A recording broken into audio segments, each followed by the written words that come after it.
તમે જોઈ રહ્યા છો સનસ્ટાર ન્યૂઝ, હર હંમેશ સત્યની સાથે નિર્ભય અડીખમ। તારીખ 24/2/2026ના રોજ અમદાવાદ પોલીસ કમિશનર સાહેબ શ્રી તથા સંયુક્ત પોલીસ કમિશનર સેક્ટર 1 તથા નાયબ police commissioner zone 2 Shri Bharatbhai Rathod સાહેબ શ્રી દ્વારા માધુપુરા પોલીસ સ્ટેશન હદ વિસ્તારમાં વહેલી સવારે રિક્ષામાં બેઠેલ પેસેન્જરનું દાગીના ભરેલ પર્સ ઝૂંટવી લઈ નાશી જઈ સ્નેચિંગ કરનાર રીઢા ચોર ઇસમોને કીરૂ 8,50,000ના મુદ્દામાલ સાથે પકડી પાડી વણ શોધાયેલ ગુનાનો ભેદ ઉકેલતી local crime branch zone 2 Ahmedabad શહેર પોલીસ તંત્રી ગૌતમ એમ બારોટ। તારીખ 24/2ના રોજ વહેલી સવારે ફરિયાદી બેન અને એમનો દીકરો જેસલમેર એક લગ્ન અટેન્ડ કરીને પાછા આવી રહ્યા હતા અને એમની ટ્રેન સાબરમતી રેલવે સ્ટેશને ઉતરી અને એમનું ઘર છે જે મણિનગર ત્યાં જઈ રહ્યા હતા। એ દરમિયાન માધવપુરા પોલીસ સ્ટેશનની હદમાં જ્યાં ગુજરાતી અને ઉર્દુ શાળા જે છે એ પોઈન્ટ આગળ બે જણાએ એમનું એક પર્સ છીનવી અને ચોરી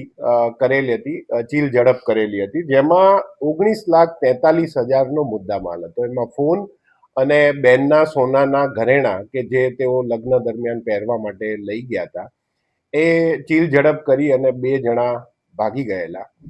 આ પ્રકારની એમો ધરાવતા અને આ પ્રકારની જે કામગીરી કરતા હોય એવાનું અમે પિનાક સોફ્ટવેર અને ઈ ગુજકોપની મદદથી પહેલા તો એ ડેટા કાઢ્યો, સીસીટીવી જેટલા એટલે 150 જેટલા સીસીટીવી ચેક કરવામાં આવ્યા। અમારી એલસીબીની વિવિધ ટીમો બનાવી અને આ સીસીટીવી અને જે પિનાક સોફ્ટવેરની અંદર જે આ પ્રકારની એમો ધરાવતા હોય એવા વ્યક્તિઓને ઓળખવામાં આવ્યા। એમાં ગયા વર્ષે રાણીપ પોલીસ સ્ટેશનમાં પણ એક ચીલ ઝડપમાં જે આરોપી પકડાયેલો હતો અને જે જામીન ઉપર મુક્ત થયેલો હોય એ આરોપી નું એટલે એનું હુલિયો અને સીસીટીવી દેખાય એમાં એ માણસ આઈડેન્ટિકલ લાગતા એ માણસ ઉપર વોચ કરી એની ઉપર 2 દિવસ જેટલી વોચ રાખીને એ આરોપીને પકડતા એની સાથેનો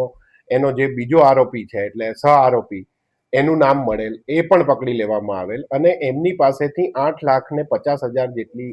એમાઉન્ટ અત્યારે રિકવર કરી છે। અને જે ત્રીજો એમનો સાથીદાર છે કે જેમાં બાકીનો માલ એને આપવામાં આવેલ એની ઓળખ પણ અમે કરી લીધી છે ને એને પકડવા માટે પણ અમારી ટીમ કાર્યરત છે। એ પણ ટૂંક સમયમાં પકડાઈ જાય એ રીતના અમે કાર્યવાહી કરી રહ્યા છીએ અને હાલ અમે 8,50,000 જેટલો મુદ્દામાલ રિકવર કરેલ છે।